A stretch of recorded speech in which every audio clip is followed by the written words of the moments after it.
अनंतानंद सिद्ध परमेष्टि भगवान की, आचार्य गुरुदेव श्री विद्यासागर जी महामुनि राज की, पूज्य श्रेष्ठ निरापक श्रवण मुनि श्री समय सागर जी महामुनि राज की।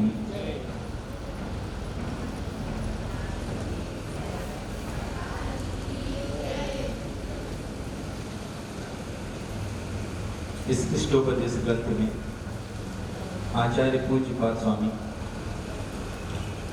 भव्य जीव को संबोधित करते हुए, भव्य जीव को प्रतिबोधित करते हुए बता रहे हैं और समझ भी रहे हैं और समझा भी रहे हैं कि संसार की दशा कैसी है और संसार के प्राणी क्या हैं, कैसे हैं, इस संसार की स्थिति परिस्थिति कैसी है, इसका बहुत ही सुंदर वर्णन कर रहे हैं। लेकिन इसके पूर्व आचार्य महाराज जी ने मंगलाचरण में एक बात बोली, भव्य जीव प्रतिबोधनार्थम। इस ग्रंथ का जो स्वाध्याय है या वर्णन है, जो कारिकाएं लिखी गई हैं, ये किसके लिए लिखी गई है? भव्य जीव के लिए। वो भव्य जीव जो अपने हित को जानता हो, जिसमें रत्नत्रय को धारण करने की क्षमता हो, शक्ति हो, जो अनंत सुख को चाहता हो, ऐसे भव्य प्राणी के लिए इस इष्टोपदेश ग्रंथ का व्याख्यान कर रहे हैं आचार्य महाराज। तो सर्वप्रथम आप देखेंगे कि सत्पात्र कौन है। जो सत्पात्र होता है उसी के लिए कोई उपदेश दिया जा सकता है, जिसे उपदेश को ग्रहण करना ही नहीं है, सिर्फ सुनना मात्र है, उसके लिए ये उपदेश नहीं है। जो भव्य जीव इस मार्ग की ओर अग्रसर हुआ है, उसको इस मार्ग में स्थित करने के लिए इन कारिकाओं की रचना की गई है। जिस प्रकार आप राजमार्ग में चलते हैं तो माइल स्टोन आते हैं, मील के पत्थर जिनको कहते हैं, वो एक के बाद एक आते जाते हैं। आपको पता है वो मंजिल नहीं है हमारी, फिर भी एक मील का पत्थर निकलता है, आप दूसरे का इंतजार करते हैं, दूसरा निकलता है, तीसरे का इंतजार करते हैं। इस प्रकार आप अपने गंतव्य तक, मंजिल तक पहुंच जाते हैं। उसी प्रकार आचार्य महाराज पूज्यपाद स्वामी एक एक कारिका के द्वारा, एक एक कारिका में इतना सुंदर वर्णन कर रहे हैं संसार की दशा का, राग द्वेष का, मोह का, गतियों का, इस संसार के प्रत्येक व्यक्ति का स्थिति का, परिस्थिति का वर्णन करते हुए एक एक गाथाओं को बताते जा रहे हैं और आखिरी में मोक्ष सुख को अपन को प्राप्त कराते हैं। इस प्रकार भव्य जीव के लिए ये कारिका बताई गई। जिस प्रकार भव्य जीव रत्नत्रय को धारण करता है, हित को प्राप्त करता है, अभव्य होता है वो धारण नहीं करता है। जैसे कि आपने देखा कि सिंगनी का दूध होता है, वो किसी भी पात्र में नहीं रखा जा सकता, चांदी के, लोहे के, उसके लिए तो सुवर्ण का पात्र चाहिए। आप और कोई पात्र में रखेंगे तो उसमें वो छेद करके निकल जाएगा, लेकिन जब सुवर्ण के पात्र में रखते हैं तो वो स्थित हो जाता है। उसी प्रकार भव्य जीव का जो मन होता है वह सुवर्ण पात्र की तरह होता है, साफ स्वच्छ। उसमें भगवान के द्वारा ये जो वाणी आई है वो एकत्रित हो जाती है, स्थित हो जाती है। लेकिन जो अपात्र होता है उसके मन में कुछ नहीं। अपात्र बोले या कुपात्र बोलो, जैसे आपको किसी पात्र में दूध जमाना है, आप लोग दही जमाना बोलते हैं, लेकिन दूध जमता है, इसलिए किसी पात्र में आपको दूध जमाना है। तो आपने किसी को बोला, घर में बच्चे को, बहू को, बेटी को, किसी को ही बोला कि इसमें बेटा गर्म दूध डाल के रख देना और जामन डाल देना। तो आप बेटे ने या बहू ने वो कार्य को उस तरह किया, लेकिन सुबह आप देखते हैं क्या होता है, वो दूध जमता नहीं है। आखिर क्यों नहीं जमता? तो फिर से उस बेटे से पूछते हैं, बेटा तुमने दूध जमाया था कि नहीं? हाँ जमाया तो था, जामन भी डाला था, लेकिन हमने पात्र को साफ नहीं किया था, उस पात्र में गंदगी थी, जिस कारण वो दूध जमने की जगह फट गया। तो दही नहीं जमा, उसकी जगह वो दूध फट गया, बेकार हो गया। इसी प्रकार जो अपात्र होता है या कुपात्र होता है, उसको जो उपदेश दिया जाता है वो कभी ग्रहण नहीं करता है। ऊपर से तो दिखेगा कि वो ग्रहण कर रहा है, लेकिन उसके अंदर तक भीगेगा नहीं, उसका कोई उस पर असर नहीं होगा। इस तरह ये हो गया अपात्र। एक घटना याद आ रही है, प्रतिभा स्थली में बच्चों का एडमिशन होता है। तो डोंगरगढ़ की प्रतिभा स्थली में एडमिशन चल रहे थे बच्चों के, तो खूब सारे बच्चे आए एडमिशन के लिए। सबका एडमिशन तो कराया, लेकिन अब एडमिशन तो हो गया, लेकिन एक बच्ची जो ऐसी थी उसकी बार बार कंप्लेन आ रही थी। तो कई बार दीदियाँ उसको समझाती, उसकी कमियों को दूर करती, लेकिन वो बच्ची नहीं मानती। फिर बार बार ऐसे कई बार जब बहुत सारी गलतियाँ हो गई उसके द्वारा, तो एक दिन दीदियों ने डिसीजन लिया कि इसको यहाँ से रस्टिकेट कर देते हैं, क्योंकि अगर एक बच्चा बदमाश रहेगा या गलतियाँ करते रहेगा तो पूरे स्कूल के माहौल को खराब करेगा। जैसे बोलते हैं ना, एक मछली पूरे तालाब को गंदा कर देती है। इसी प्रकार वो दीदियाँ उसको बार बार समझाती, लेकिन कई बार समझाने के बाद वो नहीं मानी बच्ची, तो उसको रस्टिकेट कर दिया गया। जब घर वालों को ये बात पता लगी तो घर वाले आग बबूला हो गए कि हमारी बच्ची को कैसे निकाल दिया अपने प्रतिभा स्थली से। वो आ गए, बार बार गर्म होने लगे कि हमारी बच्ची को बाहर कैसे किया। तो दीदी ने बोला कि आपकी बच्ची ने ये गलती करी है।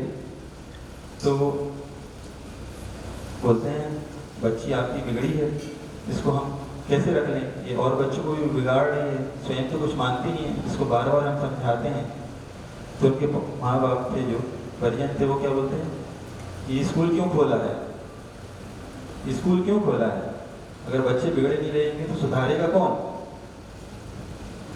लेकिन उस समय वो दीदी ने बहुत अच्छा जवाब दिया कि आचार्य महाराज जी ने ये जो ज्ञानोदय विद्यापीठ प्रतिभा स्थली खोली है, ये बिगड़े बच्चों को सुधारने के लिए नहीं खोली है, सुधरे बच्चों को संवारने के लिए खोली है, उनको संस्कारित करने के लिए खोली है।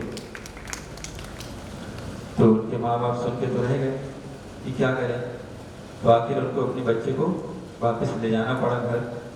इस प्रकार जो आचार्य महाराज जी हैं, लोगों के बच्चों के संस्कार के लिए इतना पुण्य कार्य कर रहे हैं, लेकिन वो संस्कार कौन ग्रहण कर पाता है, जो भव्य होगा, जिसके अंदर क्षमता होगी, योग्यता होगी कि मैं इस संस्कार को ग्रहण कर पाऊँ और अपने जीवन में परिवर्तन ला पाऊँ। लेकिन जो बच्चे उसको ग्रहण करने की क्षमता नहीं रखते हैं या आनाकानी करते हैं, वो जी वहाँ इसलिए नहीं जा सकते क्योंकि वो बच्चे बिगड़े हुए हैं, वो सुधरे हुए नहीं हैं। सुधरे बच्चे ही संवारे जा सकते हैं, बिगड़े बच्चे संवारे नहीं जा सकते हैं। अनंत काल से ये जीव है, इस संसार में इसी प्रकार भ्रमते हुए आया है, लेकिन तो भी आचार्य हैं वो उपकार करना नहीं छोड़ते हैं, लगातार उपकार करते रहते हैं कि लिख तो दो ये कारिका, बता तो दो कि शायद इनके अंदर परिवर्तन आ जाए। तो इस प्रकार जब आचार्य महाराज जी धीरे धीरे आगे बढ़ते हैं, एक एक कारिका के द्वारा वर्णन करते हैं। तभी आपने पूर्व में एक कारिका सुनी होगी कि इस संसार को एक वृक्ष की उपमा दी गई है। यहाँ लोग आते हैं, जाते हैं, कुछ समय के लिए संयोग होता है, निकल जाते हैं। जैसे पक्षी रात्रि में आके पेड़ में बैठ जाते हैं, थोड़ी देर मिले, बैठे और सुबह अपने अपने कार्य से अपनी अपनी दिशाओं में चले जाते हैं। लेकिन आपको जरा सोचना है कि उस पक्षी और हमारे जीवन में कुछ अंतर है कि नहीं है। अंतर तो है। तो एक घटना याद आ रही है, उज्जैन के पास बड़नगर है, वहाँ बड़े महाराज जी के साथ ग्रीष्मकाल करने का अवसर प्राप्त हुआ। तो वहाँ प्रतिदिन देखते थे कि एक पीपल का पेड़ था, उसमें चारों दिशाओं से तोते आते थे और बैठ जाते थे, और ऐसा नहीं, हजारों की संख्या में आते थे। रोज शाम होती थी और वो तोते आते थे, बैठ जाते थे, और सुबह जब जंगल जाने का समय होता था हम लोग का, उसी समय देखते थे वो अलग अलग चारों दिशाओं में, 10 दिशाओं में उड़ के चले जाते थे। प्रतिदिन हम देखते थे छत में, गर्मी का तो समय था तो वहीं रात्रि विश्राम होता था, कि ये पक्षी आ रहे हैं, जा रहे हैं, रोज ये क्रम चलता रहता था। लेकिन जब उनको गौर से देखा तो वो जो पक्षी थे वो आते थे, लेकिन सब अपनी अपनी जगह में आके चुपचाप बैठ जाते थे। न कोई किसी से राग करता था, न किसी से द्वेष करता था, न कोई दूसरे की जगह के लिए लड़ता था, न कोई किसी के दाने के लिए लड़ता था। वो सब अपनों में तो रहते थे, साथ में अपने में भी रहते थे। वो किसी किसी के क्षेत्र में जाते नहीं थे, परेशान नहीं करते थे कि लड़ाई कर रहे हो, झगड़ा कर रहे हो, और फिर सुबह उड़ जाते थे। फिर अगले दिन ये क्रम चलता था, मतलब कोई राग द्वेष नहीं, आराम से रह रहे हैं, जा रहे हैं, फिर आ रहे हैं, फिर जा रहे हैं। तो क्या अपन भी तो इस संसार में आए हैं, तो क्या हम पक्षी से भी निम्न स्तर के हैं?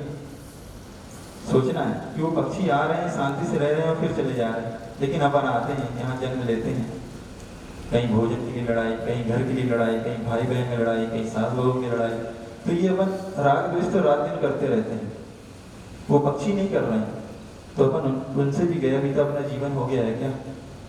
ये इस वर्णन को अपन को सोचना है। और उसमें भी अपन निमित्तों पर टूट पड़ते हैं कि उसने मेरे साथ ऐसा कर दिया, वो मेरी जगह में आ गया था, उसने मेरी जमीन ले ली।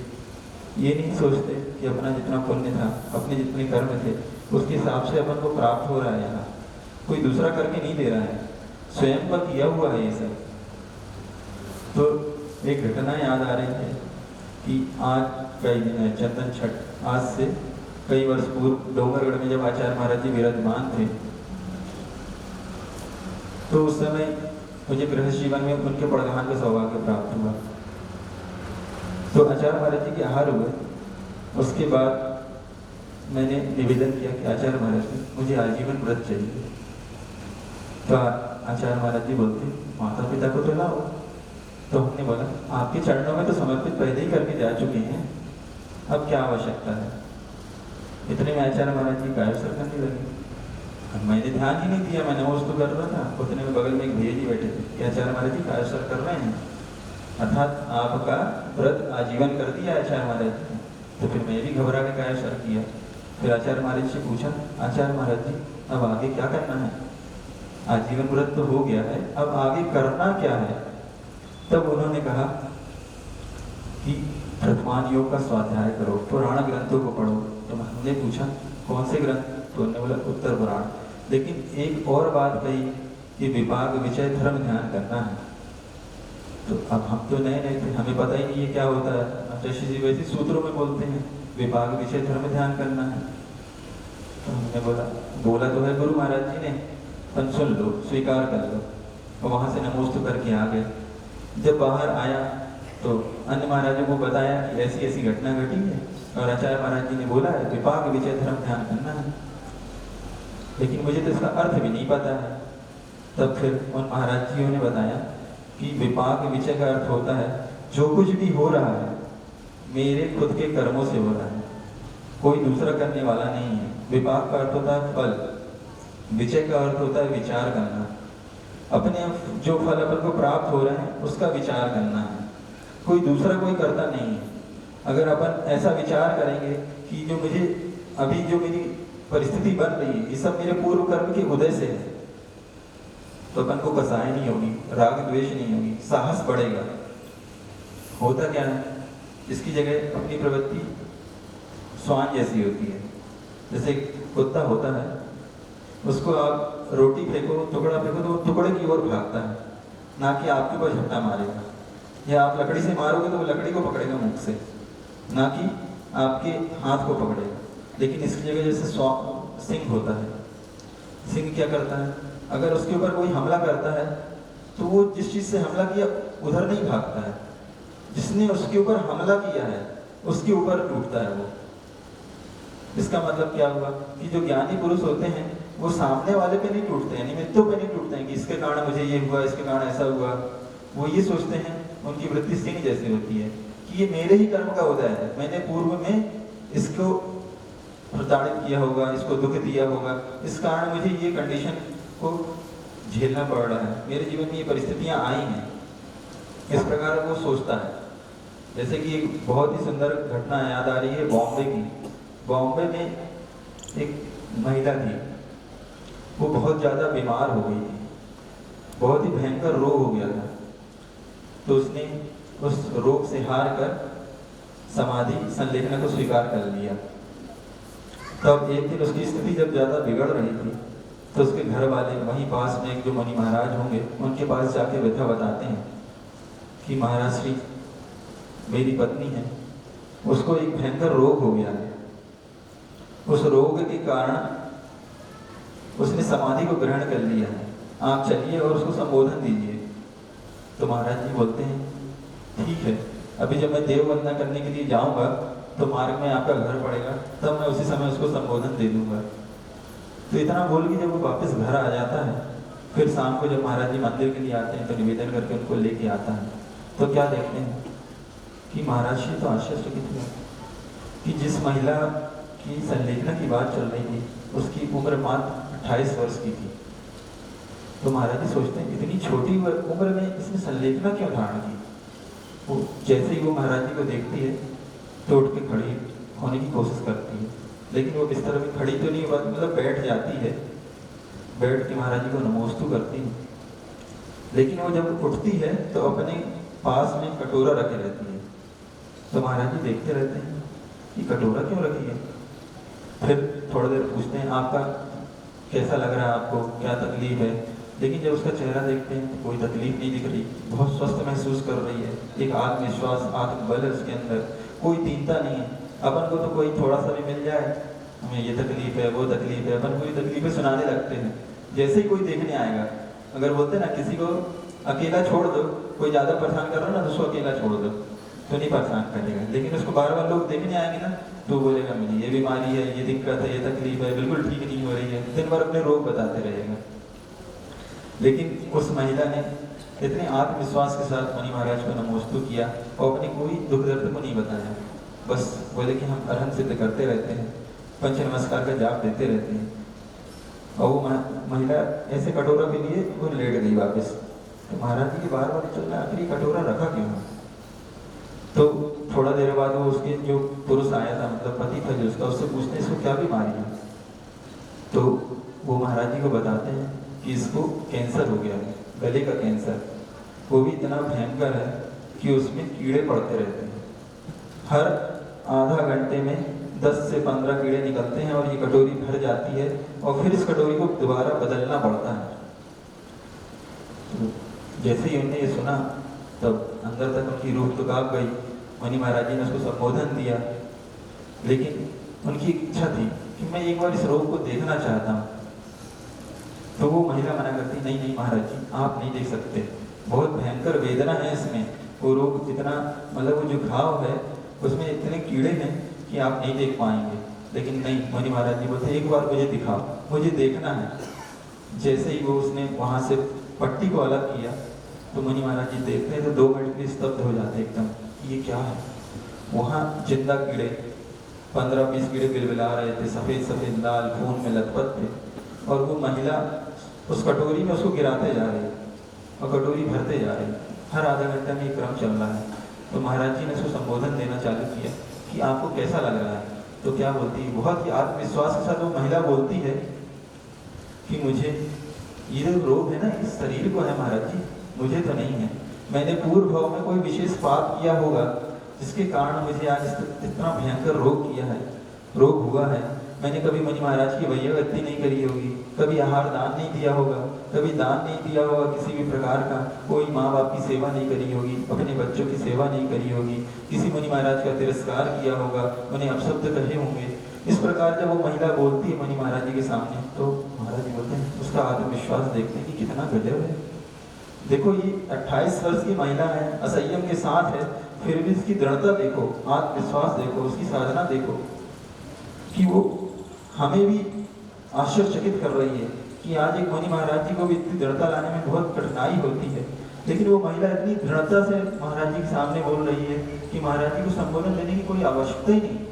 वो तो भी महाराज जी बोलते हैं हाँ नमोकार का स्मरण करो, बहुत अच्छा है।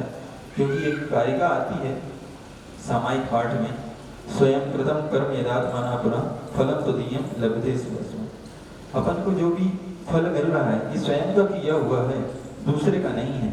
और इसी कारिका को बार बार स्मरण में ला रही और बोल रही कि संसार तो अनित्य है, यहाँ कोई नहीं है, ये शरीर भी मेरा नहीं है। इस प्रकार उस रोग को वो सहन कर रही, सहन करते करते कई दिन व्यतीत हो गए।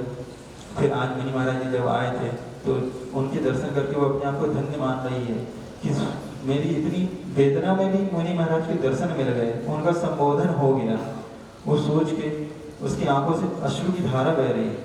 देखो आप भी रोते हैं, वो भी रोते हैं, लेकिन वो वेदना से नहीं रो रही है, वो खुशी के कारण उसके आंसू निकल रहे हैं कि आज तो मुझे साक्षात प्रभु के दर्शन हो गए हैं। इतनी वेदना में भी वो अपनी वेदना भूल गई है कि अब तो मेरा जन्म सार्थक हो गया है। और महाराज जी आ जाते हैं और उसी शाम को उस महिला की मृत्यु हो जाती है। तो जब उसका पति महाराज जी के पास आता है तो महाराज जी को बड़ी चिंता रहती है क्योंकि कि आखिर हुआ क्या। तो उससे पूछते हैं हुआ क्या, अच्छे से तो हुआ ना समाधि मरण इसका। तो वो बोलता है, उस व्यक्ति की आंख में आंसू थे, वेदना थी, क्या कि महाराज जी क्या बताऊं, आखिरी समय में तो उस महिला को, उसको पत्नी को इतनी वेदना थी, उसके बावजूद उसके चेहरे में मुस्कान थी। आखिरी 1 घंटे में बोले महाराज जी उसकी गले से इतने कीड़े निकले कि एक टिफिन भर जाए पूरा। तो भी वो गुरु का नामोस्मरण कर रही थी, भगवान का नामोस्मरण कर रही थी। उसकी आंख में आंसू नहीं थे, खुशी थी कि आज मुझे गुरु के दर्शन मिले हैं, आज उनका संबोधन मिला है, मेरा ये जन्म तो सार्थक हो गया है। इस प्रकार इतने सारे कीड़े उसके गले से निकल भी गए, उसके बावजूद उसने हंसते हंसते भगवान का नाम स्मरण करते हुए समाधि मरण को प्राप्त किया। देखो शरीर है, शरीर में इतनी वेदना है, उसकी बाद भी मन में मस्ती है। क्या साधना रही होगी ये तो सोच के, क्योंकि समाधि मरण बहुत दुर्लभ है। और बस वो एक ही विचार करते करते उसने अपने प्राण को त्यागे कि मेरे ही पूर्व कर्म है जिसके कारण मुझे आज ये फल भुगतना पड़ रहा है, कोई दूसरा नहीं है। मैंने ही ऐसे अगन्य पाप किए कि जिनको आज तक मैं प्रक्षालित नहीं कर पाई, और इस भाव में वो मेरे उदय में आ गए और मुझे संयम का अंगीकार करना भी दुर्लभ हो गया, और इस छोटी सी उम्र में प्राणांत हो गया और समाधि मरण को प्राप्त हुई हूँ मैं। इस प्रकार वो महिला अपने जीवन में विचार करते करते अपने भाव को सुधारते हुए समाधि मरण को प्राप्त कर लेती है। लेकिन अपन कभी सोचते हैं क्या? अपन थोड़ी सी भी वेदना होती है बस रोना चालू कर देंगे। और सबसे बड़ी बात है, वेदना होती है या कोई बीमारी आती तो कौन क्या छूटता है? धर्म छूटता है, धन तो बाद में छूटेगा। धन तो जब आप डॉक्टर के पास जाएंगे, वैद्य के पास जाएंगे तब धन छूटेगा। लेकिन सर्वप्रथम जब आपको कोई बीमारी होगी तो धर्म छूटता है। महाराज जी के पास नहीं जाना, मंदिर नहीं जाना, रात को भी खा लेना, जैसा डॉक्टर बोलेगा वैसा कर लेना, मन में ऐसे ऐसे भाव आएंगे, इतने दिन के संस्कार पूरे चले जाते हैं। थोड़ी सी वेदना हुई कि नहीं, अपन प्रतिकार करने के लिए तैयार रहते हैं। और जबकि उसकी जगह डॉक्टर ने बोल दिया कि आपको रात को नहीं खाना है, तैयार हो जाए। बोले महाराज जी हमसे उपवास करते नहीं आता है, हमारी क्षमता नहीं है शरीर की। क्यों नहीं है? जब भूखे नहीं रह सकते। अब कोई बीमारी हो गई, कोई शरीर में रोग हो गया और डॉक्टर ने बोला आपको 24 घंटा कुछ खाना नहीं है, कल ऑपरेशन है आपका, हाँ आराम से रह लेते हैं दिन भर, क्योंकि कल अभी वेदना है ना, कल ऑपरेशन होना है, उसकी चिंता रहती है। और मुनि महाराज जी बोल रहे हैं, बड़े डॉक्टर बोल रहे हैं तो कोई नहीं मानता है, भगवान बोल रहे हैं, जिनवाणी बोल रही तो कोई नहीं मानता है।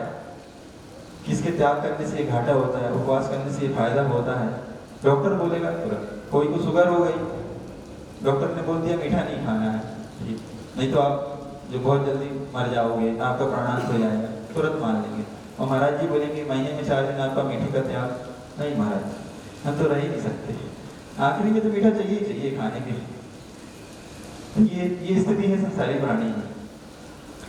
और कोई कुछ बोल दे उसके बीच में तो उसको टूट पड़ते हैं, क्रोध करते हैं। अच्छा तुमको खुद तो करना नहीं है, हमें भी नहीं करने देना है, इस तरह की बातें होती हैं। लड़ाई और चालू हो जाती है, कलह चालू हो जाती है, और अपन हमेशा निमित्तों पर टूटते रहते हैं। इस प्रकार संसारी प्राणी है, मोह के कारण अनंत काल से कसाय करते हुए आ रहा है, हमेशा दूसरों को दोषी ठहराया है। कभी भी इसने ये नहीं सोचा है कि मेरा स्वयं का दोष है, स्वयं के कर्म है, स्वयं का पुण्य है, स्वयं का पाप कर्म है, जिस कारण मुझे चीजों का अभाव है या जो दूसरा मेरे ऊपर टूट पड़ रहा है। इसी बात को बताने के लिए अगली कारिका आचार्य पूजपाद स्वामी बोल रहे हैं। विराट कहे कथम हंत्रे जनाय परिकुप्यति स्वयंकुलम पातयन् पद्भ्याम स्वयं दंडेन निपात्यते। विराट कहे कथम हंत्रे जनाय परिकुप्यति त्रयंगुलम पातयन् पद्भ्याम स्वयं दंडेन निपात्यते। सर्वप्रथम विराधकः, विराधक के अर्थ विराधना करने वाला, जो दूसरों को पीड़ा पहुंचाता है, दूसरों को पीड़ा पहुंचाने वाला विराधक कहलाता है। अर्थात जो दूसरों की विराधना करता है विराधक कहलाता है। आज वो दूसरों को पीड़ा तो पहुंचा रहा है, दूसरों को पीड़ा पहुंचाने, अपने फायदे के लिए दूसरों को पीड़ा पहुंचा रहा है, लेकिन भविष्य में उसको भी घाटा होगा, उसको भी नुकसान होगा, क्योंकि वो आज दूसरे को पहुंचा रहा है तो कल उसको भी पहुंचेगा। ऐसा व्यक्ति विराधा कहलाता है। जब जो अपकार करने वाला मनुष्य है तो हंत्रे बोल रहे हैं आगे, क्या अर्थात मारने वाला, जनाए, मारने वाले मनुष्य के लिए, अर्थात जिसने पूर्व जन्म में अपने आत्म तत्व की विराधना की है, अर्थात अथवा या किसी को दूसरे को दुख पहुंचाया है, दूसरे को पीड़ा दी है, दूसरे का बुरा चाहा है, इस भाव में या पूर्व भाव के बैर के कारण या इसी भाव के बैर के कारण उस व्यक्ति को कोई दूसरा मारने दौड़ता है, तो आचार्य कह रहे हैं उस पर क्रोध क्यों करता है? क्योंकि ये तेरे पूर्व कर्म का ही तो उदय है, तूने पूर्व में उसके साथ ऐसा किया है तो आज मुझे प्राप्त होना है, तो उस पर क्रोध क्यों करता है? तो फिर आगे बहुत ही अच्छा उदाहरण दे रहे हैं। पहले तो समझ में शायद आए आपको, कठिन है थोड़ा, लेकिन उसका फिर अच्छा उदाहरण भी मिल जाएगा आपको। 3 अंगुल वाला फावड़ा, ऐसा 3 अंगुल वाला फावड़ा